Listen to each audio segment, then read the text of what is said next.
Hello everyone, Assalamu alaikum warahmatullahi wabarakatuh. My name is MD Tariqul Islam Tarique from Bangladesh.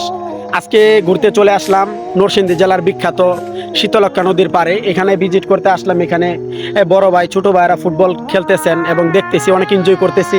Photo session করলাম, live করলাম। প্রকৃতিটা অনেক দারুণ ছিল, আজকে আউটস্ট্যান্ডিং ভিউ ছিল। আপনারা যারা এখনও নরসিংদী জেলার যে শীতলক্ষ্যা নদীর পাড়ে আসেন নাই, আপনারা প্রত্যেকেই আসতে পারেন। আমি আসছি, এখানে বেশি আসা হয় নাই। এখানে যে ভিউটা আজকে অনেক অসাধারণ। এখানে মানে ভিউটা অনেক মায়ায় পড়ে গেছি। আমার সাথে দুইজন ভাই আছেন, আমিও আছি। এইখানে ভালো লাগতেছে, মনটা ভালো ছিল না আজকে, যেহেতু শুক্রবার ছিল।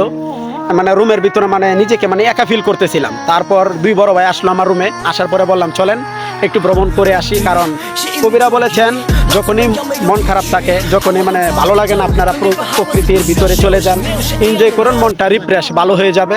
খুব শীঘ্রই দেখা হচ্ছে। আমি 18 তারিখ বাড়িতে যাচ্ছি। আপনারা প্রত্যেকে জানেন আমি আমার নিজ যে গ্রাম আছে ওই গ্রাম থেকে দূরে আছি। 18 তারিখ ময়মনসিংহ নান্দাইল থানা রসুলপুর গ্রামে যাচ্ছি। বাবা মার চেহারাটি দেখতে চাই, ভাই বোনদের চেহারা দেখতে চাই। প্রচুর এনজয় হবে। আপনারা অনেকে আমার জন্য অপেক্ষা করতেছে, অনেকেই হোয়াটসঅ্যাপে মেসেঞ্জারে কল দিতেছেন কবে যাব। প্রত্যেকের সাথেই দেখা হবে, প্রিয় মুখগুলোর সাথে দেখা হবে খুব শীঘ্রই। আপনারা যারা এখন এখানে আসেন নাই, প্রত্যেকে আসবেন। Love you all.